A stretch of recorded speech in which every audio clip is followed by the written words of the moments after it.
Fulvio Covalera è un personaggio che ormai un po' tutti conoscete perché sta dentro alla vicenda di Liliana Resinovic dal 16 dicembre e l'altro giorno ha dichiarato che una mattina vide Liliana.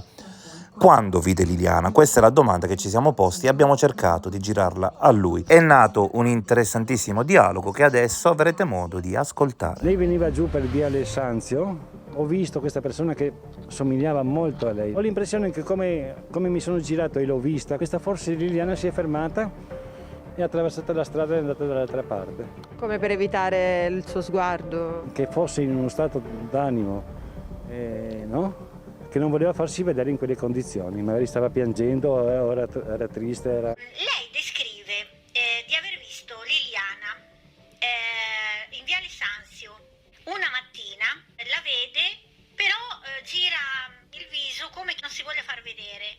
Sì. È la mattina del 14? No. Sarà 2 mesi prima, che non mettono assieme le date, le informazioni. Credo che quella situazione si sia verificata, credo, all'inizio di ottobre. E d'altra parte non sono nemmeno certo che fosse lei, perché sarebbe stato un comportamento che non era comprensibile per me. Mi è rimasto il dubbio se era lei, non ero nemmeno certo, però ripeto, questo, la memoria doveva essere i primi di ottobre. Lei quella mattina dov'era? Sì, no, la mattina del 14 intende? Sì. Allora, succede questo, io spiego. Allora, io sono, da quando ho iniziato a correre, sono tifoso di Verstappen. Ok. Formula 1. Sì. Domenica 12 c'è stata l'ultima gara che praticamente ha vinto il campionato mondiale, no? Verstappen. E praticamente io non ricordo, perché non pensavo di dovermi ricordare cosa ho fatto il 12, il 13, il 14, il 15, per dire. Però sicuramente ero a casa e mi sbroccolavo a vedere i filmati che su YouTube venivano fuori di questa vittoria del campionato mondiale, per dire. Sì, non pensavo di dover giustificare il 14 cosa stavo facendo, ma quasi certamente l'ho trascorso a casa. Da solo, ovviamente. Certamente sì. Però questo le è stato già chiesto? No, mai. Mai, ok. No, mai, nessuno mi ha chiesto cosa ho fatto il 14. Il problema è che i giornali, le televisioni private, chi l'ha visto, e quarto grado e tutte queste robe qua, devono dire qualcosa, no? Perché comunque la questione di Liliana ha tenuto banco e crea grossi interessi. E quindi ogni giorno c'è qualcosa, viene fuori una voce, un qualcosa. Non so, dicono che io ho segnalato dove trovare il corpo, ma insomma, posso dire una cosa, guardi, c'è stato la strage di Peteano, 72, eccolo, è arrivata una telefonata, segua un attimo la storia, ma per curiosità, era arrivata una telefonata a fine maggio del 72 che c'è una 500 con dei buchi sul parabrezza tipici di proiettili, no? Quella telefonata del 30 maggio del 72 i carabinieri l'hanno registrata e parliamo a questo punto di 50 anni fa. Allora adesso è chiaro che qualsiasi telefonata che arriva ai carabinieri, della polizia o chi che sia è ultra registrata, per dire. Sì, quindi sanno chi era che l'ha fatta. Ma diciamo che se la telefonata è arrivata ai carabinieri della polizia, ma è matematico che è registrata. Gliel'ho detto io stamattina. Questo magari la persona che ha telefonato può aver camuffato la voce, per dire. Sì. Però sicuramente non è collegabile a certe voci. Lei si è fatto un'idea del perché proprio in quel boschetto? Perché secondo me non si è suicidata. No, ma neanche per me. Neanche per me. Adesso pian piano mi pare che stiano arrivando un po' a quelle che sono state le mie conclusioni. C'è un particolare, no? si parla di suicidio, Sì? no? Però credo che Liliana, faccio un esempio, credo che Liliana una violenta aggressione verbale le possa aver procurato quello scompenso cardiaco di cui hanno trovato tracce nell'autopsia. Cioè, io non escluderei completamente questa situazione.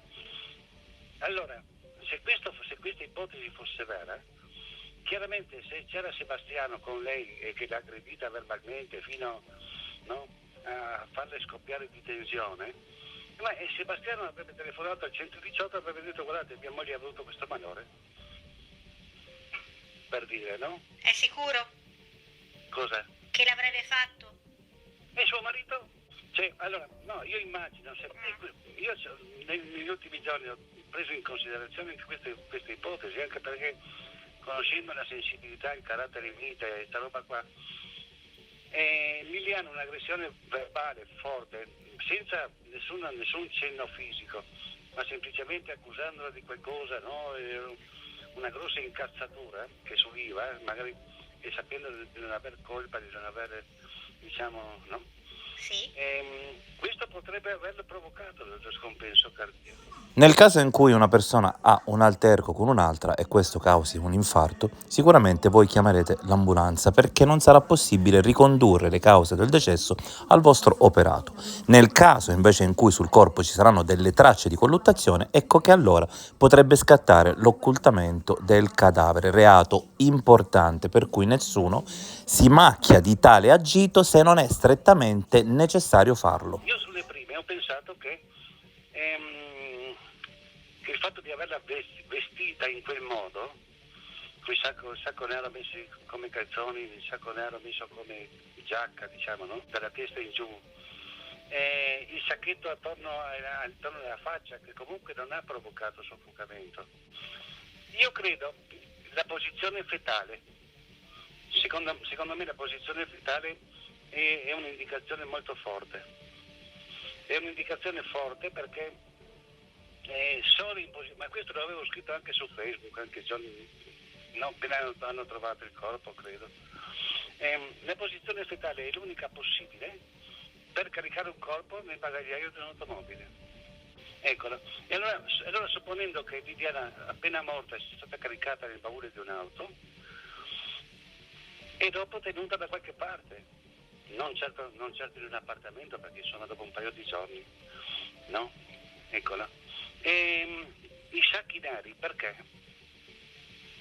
Il sacchetto intorno alla testa, perché? Perché? Perché dovendola portare lì dopo giorni che era già morta, perdeva dei liquidi. Per non sporcare. Il sacchetto intorno alla testa non l'ha soffocata, ha tenuto dentro quello che il corpo rilasciava. Sacchi neri messi a pantalone, messi a giacca, era per non far uscire i liquidi che comunque una persona che era morta a quel punto, posso immaginare, da una decina di giorni o poco via, è chiaro che c'era un problema. Può essere che sia morta accidentalmente, perché credo, perché per quel che conoscevo Liliana, e forse tutta la sua vita è stata condizionata da questo posso pensare, che lei non si sarebbe ben messa in condizione di subire un'aggressione violenta, verbale. E probabilmente tutta la sua esistenza è stata vissuta prudentemente in modo di non creare questa situazione, perché secondo me era una situazione che le faceva molto molto male. Sì. Mi prendono un po' per il culo, no? Perché comunque dicono che sono no, che è il chiaroveggente. Cristo, però da quando io ho saputo che Liliana è sparita il 16 dicembre. L'ho saputo il 16 dicembre, 2 giorni dopo, nel pomeriggio di quel giovedì, perché è comparso un post su Facebook, non perché, no? Eccolo. E da quel momento in là, cioè, quando io ho letto questo post che Liliana era scomparsa, ma cosa c'entra Liliana scomparsa? Cioè, l'ho ripetuto 1000 volte, se vedevo venire su Napoleone a cavallo su Percorso Italia qua a Trieste, ci credevo di più. Non c'entrava niente Liliana con la sparizione C'è proprio assurdo. Si è spiegato come mai aveva le chiavi di riserva? Non lo so. Perché questo è un particolare importante. Perché non le chiavi, non le sue chiavi? E perché la borsa vuota? Ma la borsa vuota, non so se lei avesse una borsa con sé quando è andata via da casa. Però viene ritrovata con una borsa nera a tracolla vuota. Sì, ma questo non so, questo può essere, non so, un depistaggio, una roba. Quello che ho notato, diciamo, da quando è stato trovato il corpo, no? Mi viene da pensare, ma sono più che convinto, per esempio, che chi l'ha portata lì, adesso, e di conseguenza, secondo me, chi l'ha portata lì non è che ha fatto un favore a un amico, no? Per dire. Sì. Ma è stata trattata con la massima cura. Quindi le voleva bene. Secondo me chi ha fatto il tutto era una persona che le voleva bene. Nell'ipotesi che, perché tra l'altro poi c'è poco da dire, se lei fosse andata lì per suicidarsi, sotto le suole delle scarpe avrebbero trovato quella terra, le foglie di quel posto. Questo lo stanno appurando ora però. Possono anche non appurarlo mai, ma questa è la roba più normale che si dovrebbe fare. No, nel senso, no. il risultato deve ancora uscire, se sotto le scarpe troveranno qualcosa o meno. Sì, ovviamente se non trovano sotto le scarpe quel tipo di terreno di quel sito, non è che sia arrivata lì volando, no? No. Però, eccolo, è dato per certo che comunque, perché sulle prime ipotesi io pensavo che poteva essere stata accompagnata là a piedi, magari stordita, magari, no? Però questa storia dei sacchi neri, secondo me li hanno messi addosso e anche attorno alla testa come impermeabili che non rilasci i liquidi. Come protezione, no? Sì, per non sporcare anche il baule dell'auto. Certo. Ma per l'amor di Dio, questa è la mia supposizione, ma mi pare abbastanza elementare. Delle chiavi? Non sono solo che le chiavi, sono anche la sua borsetta. Sì, anche la borsa vuota, perché poi le sue cose... No, non solo la borsa vuota, ma quando gli amici, la poliziotta e la carabiniera, adesso non so, a ruoli invertiti, sì. E subito, il primo giorno, il giorno dopo, non so, col permesso di Sebastiano hanno frugato in casa. La borsetta che documenti in casa non c'era, loro non l'hanno vista. Però dopo c'era. Però dopo c'era, e nemmeno lei vola, no? Ci dico, neanche la borsetta vola. No. È tutto un casino. Io non so se tutte queste situazioni sono successe per pura casualità o è un piano diabolico, perché porca miseria. No, infatti, anche perché poi è impossibile che adesso io non la conoscevo, lei la conosceva, quindi può saperlo. Secondo lei parte da casa senza una donna, senza cellulare, senza portafoglio e senza... È impossibile. Allora, a un certo punto mi arriva un messaggio privato non so, su Messenger, adesso non ricordo, che c'è questa fruttivendolo che dice, che mi scrive in un italiano stentato, perché lei evidentemente è slovena, croata, che ne so, di origine. Sì. E mi scrive che è incredula, perché dice: sono andato in questura, ho detto che ho visto passare Liliana. E hanno banalizzato come se non mi credessero. Sono andato dai carabinieri in via San Cilino e non sapevano nemmeno che fosse sparita. E non sapeva cosa fare. E in qualche modo si è sfogata con me, ma guarda che io l'ho vista, non mi ha scritto, per dire. E infatti dopo, in seguito, mi ha detto come era vestita.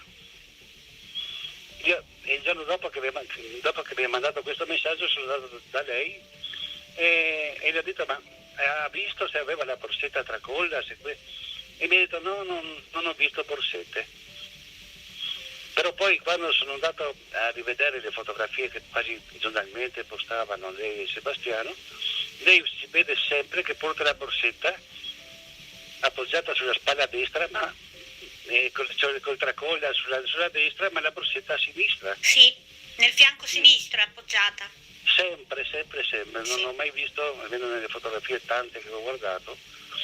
E quindi è possibile che quando è passata davanti alla vetrina della fruttivendola, Non l'ha vista? lei, la fruttivendola, vedeva il fianco destro, ma non il fianco sinistro. Però c'è sempre questa borsetta che non si trova nei primi momenti e dopo compare magicamente nell'armadio. E lei viene ritrovata con un'altra borsa vuota. Sì, E non è, beh, anche questo è un particolare strano. sì, ma è tutto un casino, è tutto, veramente io non so se semplicemente, no? Perché per mischiare così le cose, o è pura casualità come credo che sia, o se no veramente è andato a bolda proprio a chi ha fatto la cosa, no? Una persona sola per lei? No, ma chi si... Chi può aiutarlo? Per me è escluso chi va a essere complice di un omicidio. Per quale motivo? Se fosse per soldi, capisco, se fosse una rapina, ci spartiamo in due il bottino. Ma per cosa? Secondo me il problema fondamentale, e quello che mi pare che stia emergendo, è il fatto che di questa storia d'amore Claudio se l'è proprio inventata. Buio completo. Io sono convinto di questo. E quindi il marito? Cos'è il marito? Ha ragione per lei? Ma secondo me sì, perché tutta questa storia d'amore, io di fatti ho continuato dai primi momenti, ho sempre detto che non bisogna tener conto di qualsiasi dichiarazione che è stata fatta dopo il 14 dicembre. C'è un altro particolare, no? Che così mi fa pensare poco. Eccolo. Ma nelle sue dichiarazioni di Claudio dopo c'è sempre ha sempre questo astio nei confronti di Sebastiano, che poi che se vogliamo in realtà se non avesse fatto una qualche violenza a Liliana lo avrebbe fatto per gelosia. Ma io credo che di questa storia d'amore neanche Liliana fosse al corrente. Per dire. No, ma cioè, faccia conto che dal 16 dicembre io ho aperto 500.000 finestre e ho guardato da tutti gli angoli la situazione. Cioè, quello che mi appare chiaro, Claudio non ha fatto altro che sputtanare Liliana. Di che amore parliamo? Ma io sono convinto che gli inquirenti avranno 100 milioni di cose, avranno raccolto 1000 cose, non è questo il discorso. Anche verificato se era vero oppure no. Ma questa fantomatica storia d'amore, come fanno a verificarla? Della loro storia aveva parlato con qualcuno. Ah, ma sì, ma se ogni volta che qualcuno fa emergere un dubbio, lui diciamo che corregge il tiro, no? Cioè, a ogni affermazione che potrebbe mettere in cattura, lui trova la soluzione, trova la via di fuga. E chissà con chi avrebbe parlato. Non l'ha detto. Ah, volte credo ormai, cioè, mi dispiace per lui perché lo conosco anche lui da una quarantina d'anni, però come dire, no? Non sa più da che parte aggrapparsi, questa è la sensazione che ho. Non sa più da che parte aggrapparsi, oppure si sente vittima di un sopruso e grida giustizia per Liliana. Come gli viene posto un dubbio, così lui trova una spiegazione, non prima. Cioè, teniamo conto, mi pare che adesso mi hanno detto, adesso non lo so perché sai le voci si corrono a destra e a sinistra, però qualcuno ha fatto osservare che in una dichiarazione lui ha detto che quella mattina del 14 lui è andato in giro a procurarsi un alibi. Cioè, è pesantina, no? Come dichiarazione. Claudio Sterpin disse di aver pensato a un certo punto della mattina del 14: sarà meglio che mi trovi un alibi. L'ho sentita È vero? Sì, l'ho sentita che l'hanno mandata anche in TV. Ecco, certo. E quindi sai, io ho appuntamento con un'amica, con l'amante, con chi vuoi, no? Dopo mezz'ora vado in agitazione e comincio a... Ma qualcuno ha chiamato in ospedale se a caso mai era stata ricoverata? Non mi pare. Che sarebbe la roba più ovvia, ma parlo non per Claudio, ma parlo per Sebastiano, per Sergio, il fratello, per Torin Turrasa della banda Bassotti, no? In realtà Gabriella, la vicina di casa di Sebastiano, dice quando è a casa di Sebastiano il 14 di avergli detto di chiamare gli ospedali, loro chiamarono gli ospedali ma senza nessun esito. Qualcuno ha chiamato l'ospedale per dire scusate, non è che avete forse ricoverata? Ma come mai non è venuto in testa nessuno? Cioè, ma non so se è venuto in testa, però nessuno ha mai detto io ho telefonato in ospedale per vedere se era stata ricoverata.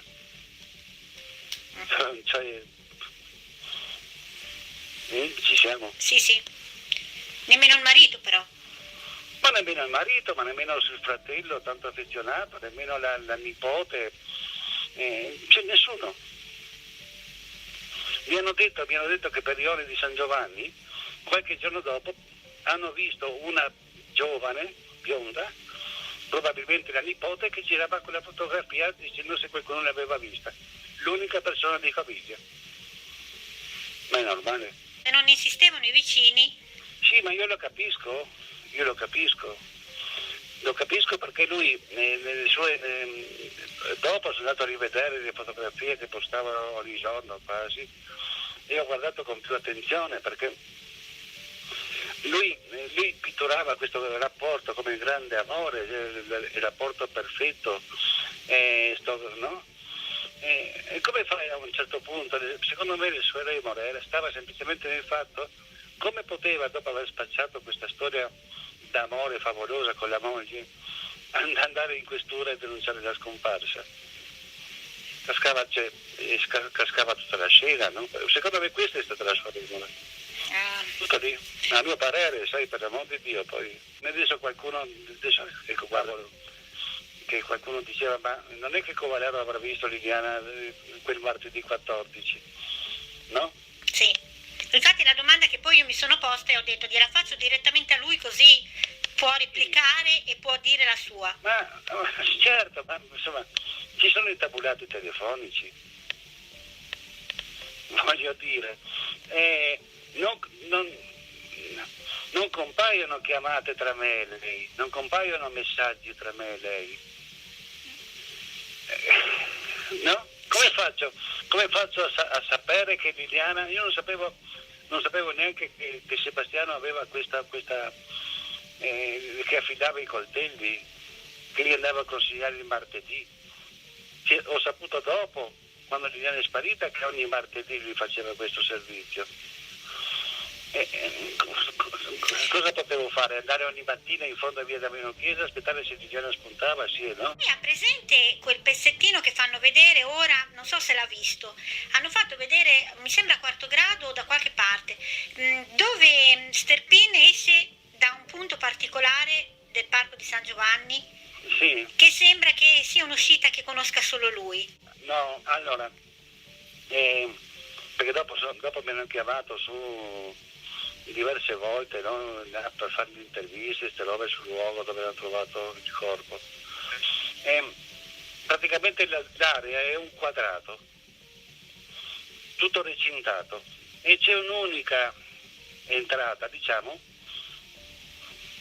come posso dire, su un angolo, e quindi si entrerebbe solo che da lì, solo che quando hanno trovato il corpo hanno tagliato la rete nella parte contraria, più in alto, per recuperare il corpo, per far avvicinare chi doveva fare i rilievi, queste robe qua.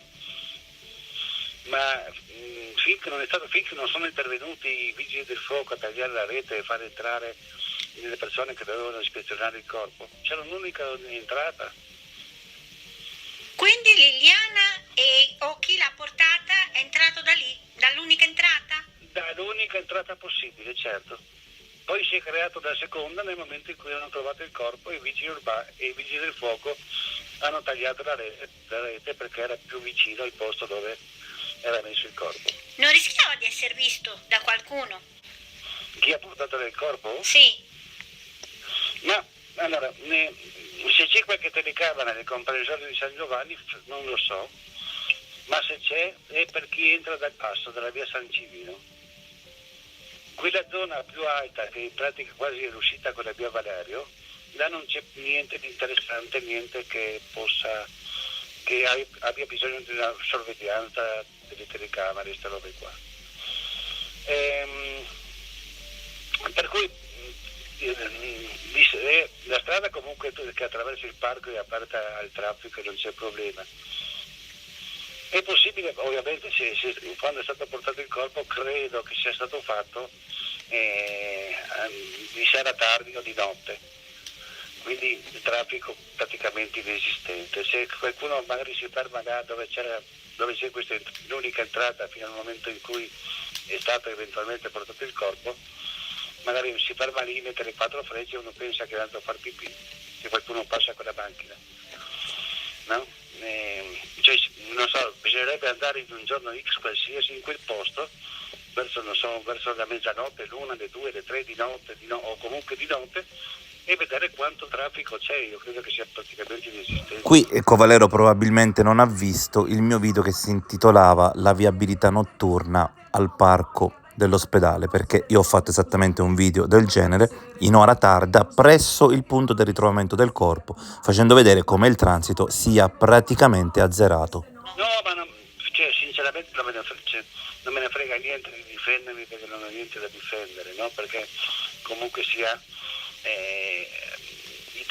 io posso aver cancellato tutti i messaggi, le telefonate che eventualmente posso aver fatto a Liliana, ma ci sono i tabulati telefonici, sono in mano agli inquirenti. Praticamente Claudio mi ha telefonato il giorno di Natale, nel pomeriggio credo, adesso non ricordo, e mi fa: hai sentito di Liliana? E dico: sì, certo, no.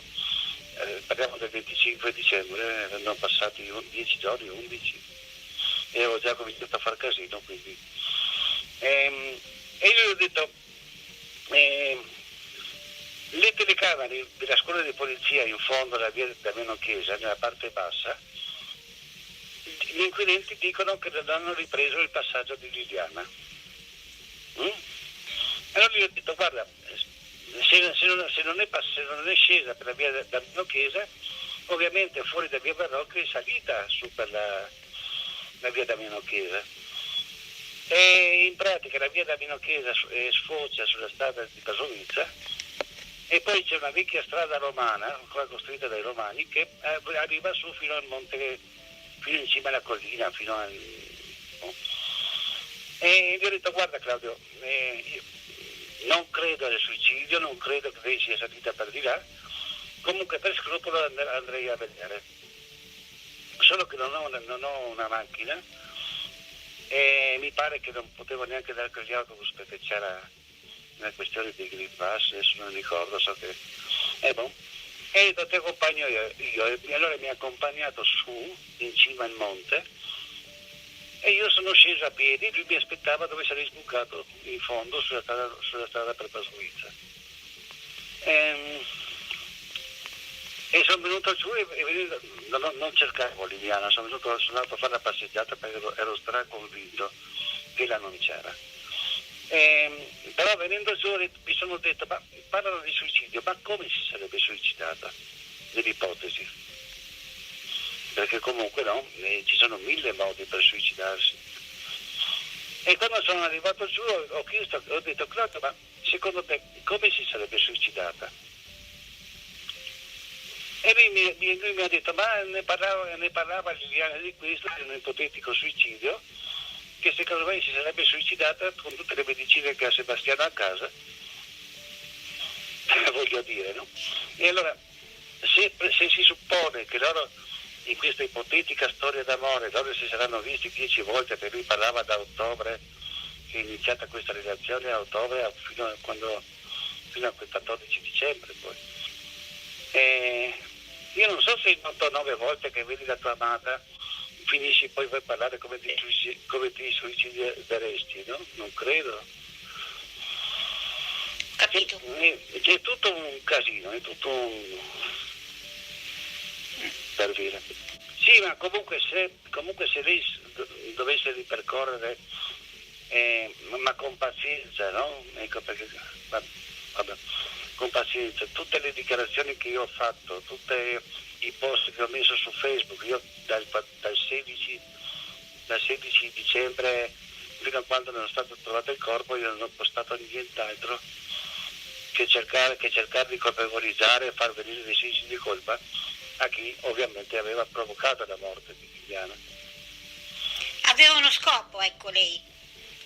Io mi sono dedicato, io mi svegliavo la mattina e pensavo come punzecchiare, rompere le balle, come svergognare.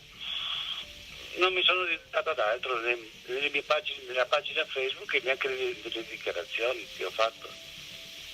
Aveva aperto una pagina per Lilli, Sì.